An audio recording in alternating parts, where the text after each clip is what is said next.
This is the moment we believe of impact. So here it is. Yeah, man, she's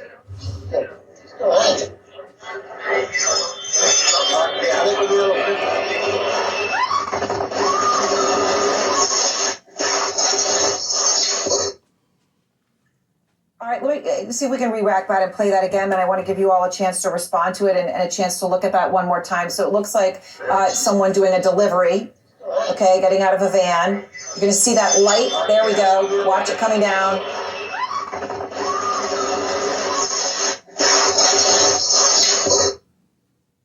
You hear it. You hear the breaking and shattering of glass. It also does look like a missile coming down. You can see that light.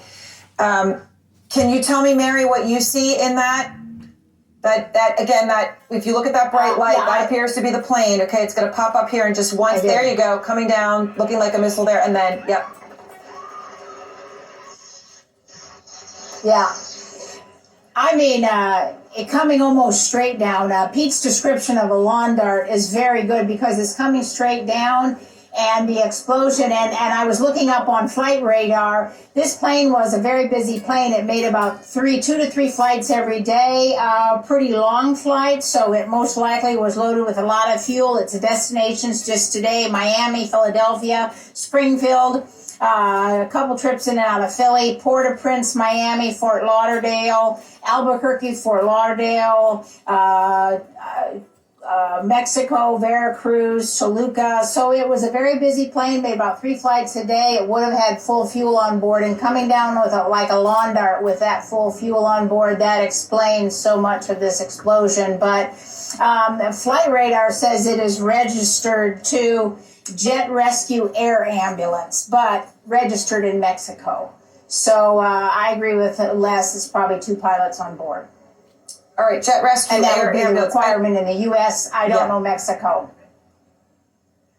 Okay, I just want to watch this again and give you a chance to look at it as well, Chief Ramsey.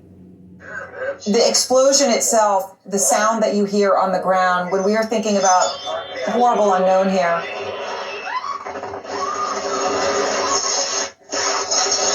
The casualties on the ground. What do you hear here as you look at this, Chief? Well, clearly, I mean, he went straight down. So earlier we were talking about whether or not he was trying to land on Roosevelt Boulevard or Cotman. Obviously, that's not the case. And even if it had been, those are 2 incredibly busy streets at that time of day, the end of rush hour. But clearly, whatever happened, I don't know if engines cut off or whatever, but he just went straight down.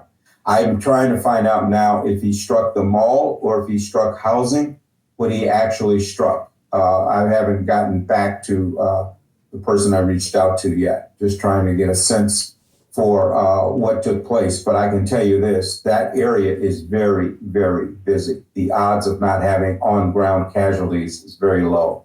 I mean, the odds are high that there would be casualties on the ground, unfortunately. It looks that way. May I ask you, Les, just to look at that image again?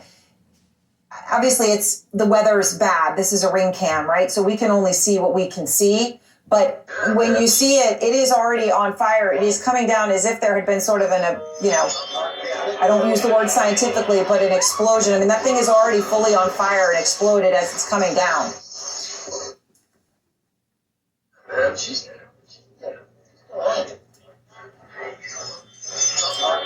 All right, let me just bring in here. We've just gotten an eyewitness on the phone, so let me just interrupt here and bring in Ryan T. And he saw that huge explosion. He was getting dinner from a food truck. So Ryan, tell us what you saw. Yeah, so the explosion actually happened behind me. I first noticed the sky like lighting up a bright orange, and then I like peeked out the window of my car and then glanced behind me, and there was just massive like mushroom cloud erupting. And yeah, I kind of just got my food and got the hell out of there. Did you even at that moment even realize what it was? I mean, it sounded like could have been. Yeah, go ahead. I honestly thought it was like a missile or something. Like it looked like a nuclear explosion. Like it's just like right out of, you know, the movies. Like that giant mushroom cloud right in front of me.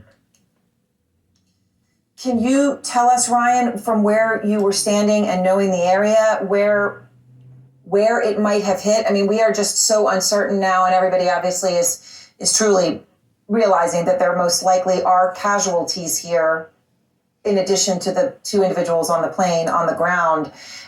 Can you give us any sense of how busy it was or where it was relative to where you were?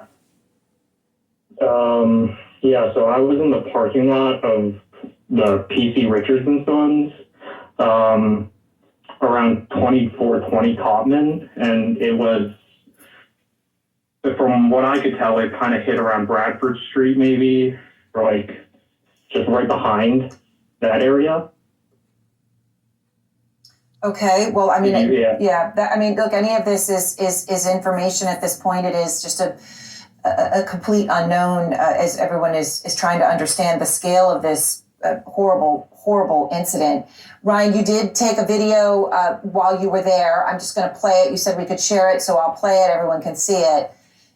That's what you're describing. I mean, look at that. It's almost like 2 plumes of smoke and all of that. That's what you're describing. I think everyone can understand why you would describe that as looking like some sort of a mushroom cloud or a missile. Definitely. And this was like just what I captured, because I didn't even see the initial impact, which really lit up the sky.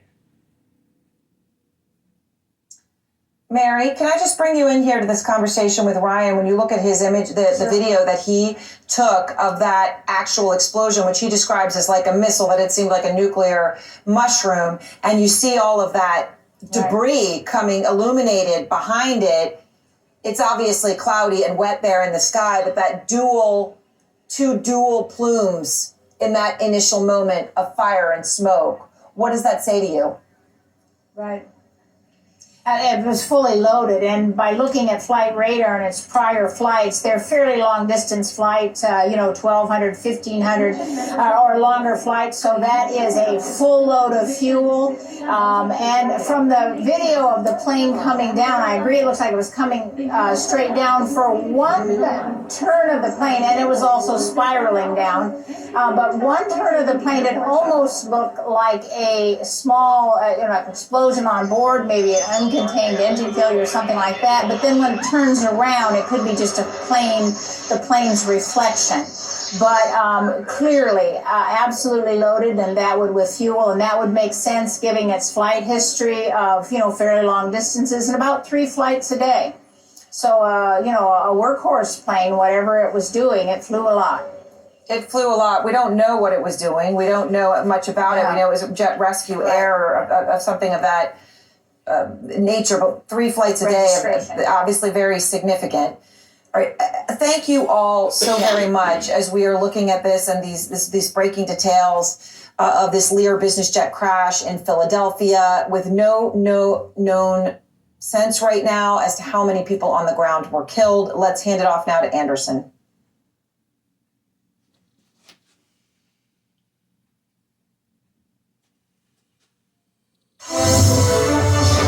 Good evening from Ronald Reagan National Airport. We are covering 2 breaking news stories tonight, and we start with the breaking news of another plane crash. The FAA says a Lear business jet crashed in Northeast Philadelphia near a local mall at about 6:30 p.m. Just about a short time ago, an hour and a half ago. We have new Ring camera video that captured the moment of impact, and I want to play that for you.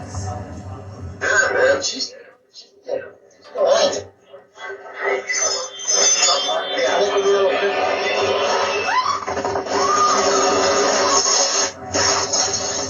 The plane dropping out of the sky. This is more video of the crash, a massive fireball just a short time ago. The deadly crash comes just 2 nights. You see there the fireball off in the distance. This, of course, comes 2 nights after Wednesday night's mid-air collision here in Northern Virginia.